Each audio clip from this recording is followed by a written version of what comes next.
Okay, hi everybody. I wanted to come to your conference in May, but I was also scheduled to speak on the same day at my own conference, so that didn't work out. So I'm really happy that Sherry gave me an opportunity and Rick has helped me to connect here so I can give you a little update on what's going on at the national office. Ready? Yep, ready.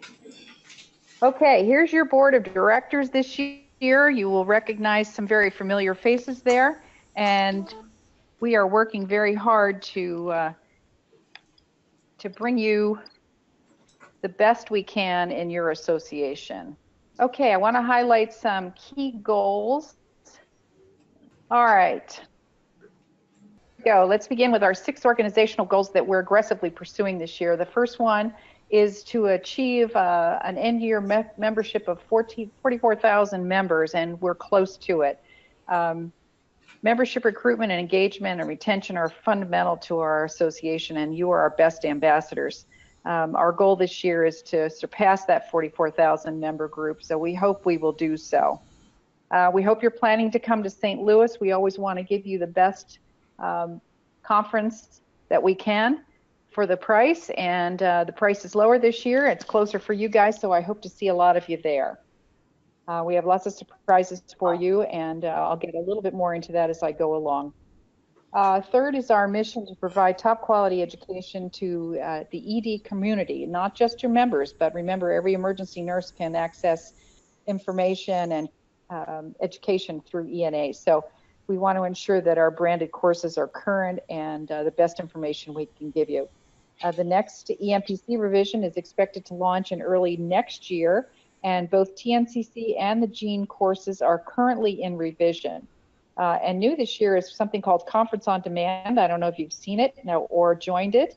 It provides selected presentations from last year's annual meeting for CEs. And there's also a new Advantis course providing advanced practice courses online. So check those things out under education. All right, the board has directed operations to move forward with implementing an online testing system for TNCC and EMPC starting next year. And this is really amazing because I don't think we've caught up with the technology. We're still doing a lot of things on paper. So we're going to make this elevate the quality of our courses and also improve technology for directors, instructors, and attendees. We launched our new website in June. We're working out the glitches because I know there has been some, and we hope that with increasing usage, we will be able to navigate more effectively. I hope you were able to join in with the webinar that was just provided for us last week, I believe, because I was in Kentucky and watching it there. It was trying to help us to find what we're looking for, because I think that's been our biggest challenge. There'll be more on that too coming up. So, because we've been talking about that back and forth to the board, and we know that members are having difficulty with finding things. So we're hoping to make that a little easier for you, especially for your delegates looking for General Assembly information that's coming up soon. And our budget performance has been favorable so far for the first and second quarters, and that's a good thing. All right, here's our membership over the past 1, 2, 3, this is our 4th year tracking this, and we're in the second quarter, which is the one that's circled at the top. So right now we have 42,444 members as of the end of June, and that's the most updated number that I have for you. But you can see that we're doing better as the years go by, and that's a great thing. All right, Conference on Demand is our new online education system that we wanted to share with you. We launched March and June sessions in this year so far, and it's available under the Education tab and eLearn. So each course includes live webinars, 1 live webinar, 3 recorded sessions from annual conference of last year, and an e-poster gallery, and offers up to 4.25 contact hours for a fee. And almost 1,000 folks have participated so far. It's a good course, and they picked some really great programs from last year. Also, don't forget that ENA offers free CE presentations every month, so be sure to check out your educational options often. And just sign up for it, put it in your shopping cart, and it's there for you. Make sure that you accomplish your course use. I think it goes for almost 2 years, and just make sure you do it before it expires. All right, a little bit on government relations, which is one of my favorite new topics. So the House passed a bill in May for the Affordable Care Act, and the Senate failed to come to an agreement on anything. So we're going to kind of just let the politics lie. But what I want to tell you is that ENA has sent a couple of letters to senator leaders urging them to please protect access to care for ED patients, and the fact that Medicaid covers a lot of cost for patients coming to emergency departments, as you well know. If they don't pay through insurance or out of pocket, many times they don't pay at all. So without those reimbursements, we would fall on our faces. So we have to be sure that we somehow protect access and lose those benefits. The bill that came through the House earlier this year when we were on Day on the Hill area took away the emergency services as an essential health benefit. So that was a bad thing. And so we're hoping that if they come up with something, at least it will improve those items that we just talked about. While we were on Day on the Hill, just want to bring this couple things up. Our two asks or our support pieces were the EMS standing order bill that permits EMS providers to continue to use standing orders to administer controlled substances to patients during an emergency situation. So we're talking pain control, we're talking airway management, things of that sort. So that passed in January and went through the Health Committee of the Senate, which is the first committee that it would go through, in a record 2 days. In fact, I talked to one of my senators about that, and he said that was amazing. So he thought this was going to be very well supported through the Senate. The second one was Mission Zero Act, and this is an interesting bill. It helps to embed military trauma care providers in civilian trauma centers to maintain the military trauma readiness and also share best practices with the civilians. So this has been apparently well accepted also. The Senate introduced a bill in May, and the House introduced another bill in June, and it's also in committee. So that's where those pieces are right now. On the state level, we've had 8 members in 7 states testify on specifics regarding workplace violence, injury prevention, public safety.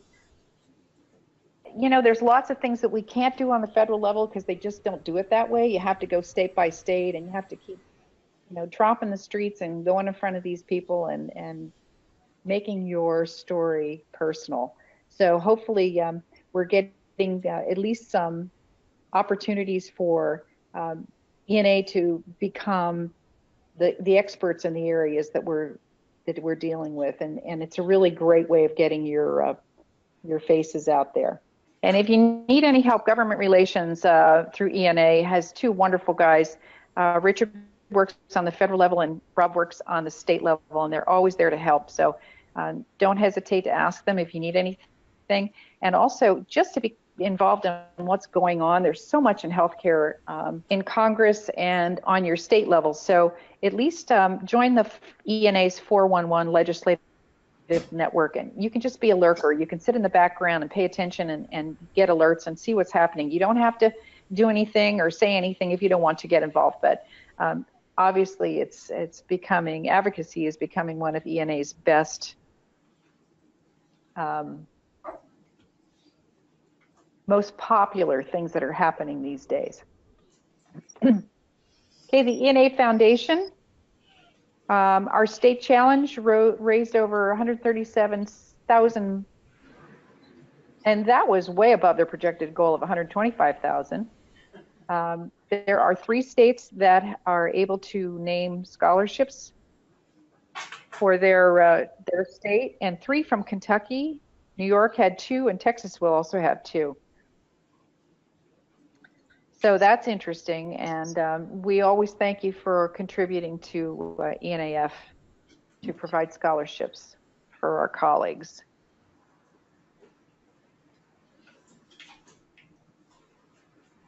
Again, I'm running two computers here, guys, so bear with me.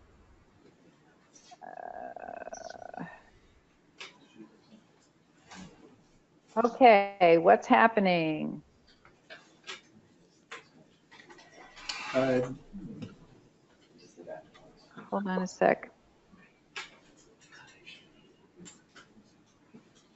Okay, our conference is coming up really soon. I know you know all about it. 36 contact hours, over 150 sessions available. ENA is going to showcase innovative exhibits in our hands-on advanced ED space and new technology for emergency department featured technology such in the ED tech space. And opening session is going to include a large-scale mass casualty incident training drill. That was fun the last time we did that. Early bird registration was extended this year, but just closed on August 1st. There are still some VIP passes available for purchase. If you're interested, check that out under events. VIP attendees will receive an Amazon Fire tablet, free access to conference on demand, free coffee at the convention center. Coffee's always good. And there'll be lots of ways also to support the foundation while you're there. Okay, the opening party is going to be at the Ballpark Village adjacent to the Busch Stadium. The foundation is selling wristband options for the event. The foundation will also be selling a zip-up lightweight jacket for $50, which will benefit our scholarship program. They are very nice. I've seen them. They have a logo on them of the foundation, and they're very much mirror golf attire quality. So bring some money with you and support the foundation while you're in St. Louis. General Assembly, as you well know, is the body responsible for developing policies and positions, direction for matters relating to emergency nursing practice, and communicates member needs to the board. We're going to be at the headquarters hotel for General Assembly, which is the Marriott Grand. The first day will be a half-day session. The second will be a full-day session, which is a little flip from what we're used to. We've already heard from India about the resolutions and clinical practice regarding this year, and also make sure you take a look at the revised bylaws that are being presented. We heard member comments, and it was a task force that was appointed by last year's board of directors. It was not the board of directors that did all of these revisions, et cetera. So I want you to make sure that you take a look at those before you come to St. Louis. Should be a very interesting discussion, right, India? Yes. Yes, it always is, isn't it, huh? Yes, it is. But I know that there was a lot of angst about the bylaw changes, and I think they have come to some good conclusions. So we hope that you guys will take a look at those very carefully before you come to vote. Our national election is going to start on the 25th and end on September 15th, and that will be during the annual meeting. So please take the time to review all the candidates' qualifications for the on the national website and exercise your right to choose. This year, the winners will be announced at the closing ceremony of annual meeting. You'll also have the opportunity to vote at annual meeting if you haven't already voted before you came, but make sure you have your voting pass code so that, you know, if you do vote on site, that you don't lose track of that. We had a record number of 22 recipients for Lannan Awards. There's going to be a nice honorary ceremony for these folks, and a wonderful achievement for everyone.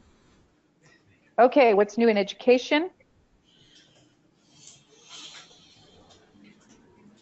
Because of last year, we had a General Assembly resolution that requested that ENA provide some information and education regarding management of behavioral health disorders. So this is the piece that came out just in July Management of Pediatric Behavioral Health Disorders in ED. It's a module available on ENA Learn, so I hope you'll take advantage of that. It's a course based online, includes resources and behavioral management techniques.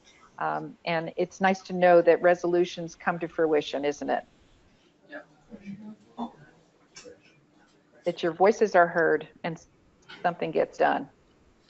Okay, what's new on the new website, other than the fact that it's a little crazy? I don't know if any of you were able to participate in the State and Chapter Leaders webinar on August 2nd that talked about navigating the new site. There is a tutorial there. It's not very deep, let me put it that way. But don't worry, that session has been recorded, so you'll be notified as chapter leaders and state leaders when you can access that. The site is more mobile friendly, so it's more easy to browse on your phone, tablet, or desktop. And if you have any problems, please send an email to contact@ena.org. That's contact@ena.org if you're having troubles. Or let me know and I'll do what I can to help you out.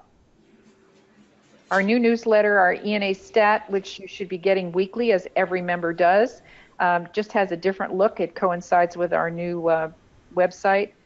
It's important that you open these and take a look and see what's in there. They're a little briefer. They're easier to do a click and find more information. So especially those of you in leadership roles, you'll be getting the State Pulse newsletter, but this stat goes out to every member. So it's really important that you take advantage of the information that's being convened there.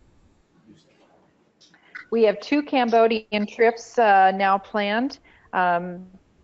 Instead of 1 trip a year, there'll be 2, one in October and one in February. If you love this experience and you're considering participating in this humanitarian venture, you can contact ena.org.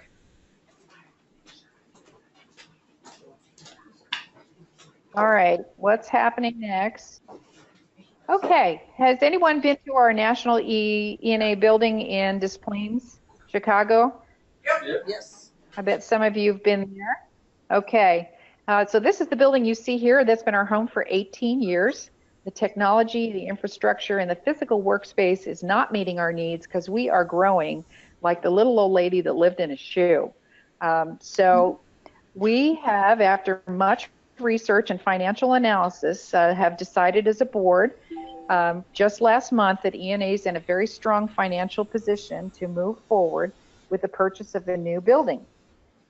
So all I can tell you at this point is that we have made site visits to area buildings close to our current location so we can maintain and continue with our current staff in the building, and found a very promising prospect. So we're moving forward with that, and we'll let you know more probably at General Assembly and at National. So we just wanted you to know that this is happening and coming. So we hope that you will be as excited as we are to have a new home. Save the date. The State and Chapter Leaders Orientation will be in New Orleans next year, and we're moving it to January to give you a quicker jump start as new leaders. We'll be at the Intercontinental Hotel in New Orleans, and it provides a larger meeting space to accommodate all of our key leaders. So maybe more folks will be registered this.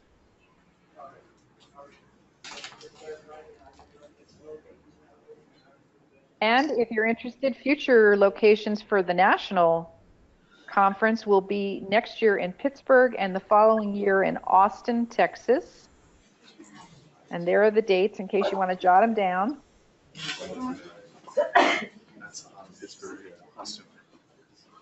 Austin.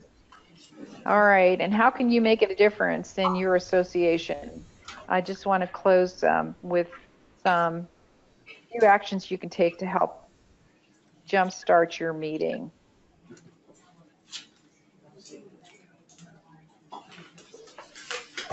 First of all, get our membership engaged in what we're doing, huh?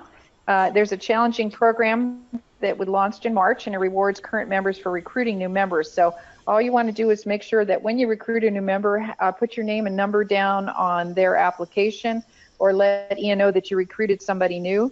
There are all kinds of points you can earn to do this, and you can do it through 2020. So you've got lots of time, and I think the most important thing is to engage folks once they've joined us and also to retain them. So staying involved, come to conference. It's fabulous, exciting time for everybody to get away from work and enjoy each other's company and enjoy good education. Make sure you encourage your members to vote in your local elections and also your national election. Post things on ENA Connect, ask questions, enjoy the community out there and what's happening. Make sure you read your communiques and volunteer as best as you can. If it's just for a small time or a quick committee work or something, it doesn't have to be a major commitment. You'll find that it's very, very rewarding. And as decided before, make sure that you join ENA's 411 for legislative updates, because I think that's really important. And that's it. Aren't you glad I'm done? Any questions from anybody? Did you hear we have a new state health commissioner who's become your Surgeon General? Did you hear I that? heard that. Yeah, I did. I keep up with all that stuff. I get something called Morning Consult, and it comes every day, and it's all about what's going on at the federal level and all kinds of things and appointments, et cetera. So I'm up to date on all this stuff just to kind of lurk in the background and stay informed. I think that's more important than sometimes trying to get involved and not being able to. Any other questions? Any other questions for Ellie? No. Thank you for that update. That was great. I think sometimes it's a little tough from when you're in a small chapter or state not to, right in the heart or the thick of things to really get a grasp of what the ENA is doing. And I think for a lot of the bedside nurses, I get asked the question is like, what does ENA do for me? And I think they don't really get to realize all of the stuff that's happening in the background that, for the position statements and the delegations and the resolutions and the lobbying and the, advocating for, safety precautions for violence and acuity and boarding and that kind of thing. So I thank you for, making sure you bring that to our attention. So. You are welcome, and I thank you guys too. Appreciate it very much to having the opportunity to present this guys to you. There is so much going on, and it changes every day. So once you get into this new website and know where you're looking for things, look for the practice and research area, because there's so much going on. The position statement committee and all the national committees and work teams are pumping out the best quality resources for you at the bedside. So if you're looking for something, look for it there. And if you don't find it, ask. And also search online and Google things, because you'll find you can connect with other websites and find the information that you're looking for. So thanks for the opportunity. I appreciate it. That's very good. Thank you. Sherry? Oh, wait. Questions? Hold on. We have one more question. Hey, Mary, it's Justin. I remember speaking to you last week in Kentucky. But before I forget, because I probably would, as far as suggestions for the ENA website, I think the learn and the education part, that's the one that's kind of a little bit difficult, just because if you're trying to look for the educational stuff, is that under learn or is that under education? And I think that's maybe where some of the mix-up is coming from on the new site. So. Oh, okay. I'll check that out myself, and I'll let them know that that's still been a little bit of a challenge.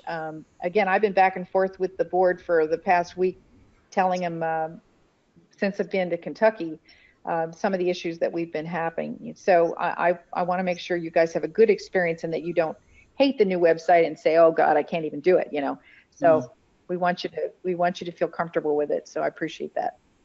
Thank you. And I think some of the growing pains get used to where everything's stored. So The search function's better. yeah, the search function is great. Totally better. But it's not quite there yet. It's not there, but it's a much better search Hey, function. we're already challenged technologically as we get older. It's like, what? So, I'm with you. I understand completely, and I want to make it easy for everybody too. So I'm going to mute myself, and I'll be leaving you guys in about 20 minutes because I have another appointment at 2:30. Okay? Thank you very much. We appreciate it. Yeah. Feel free to contact me anytime if you have a question or a comment or a concern about anything that you want me to take back to the national office. Okay? Please feel free. Okay. Thank you. Okay.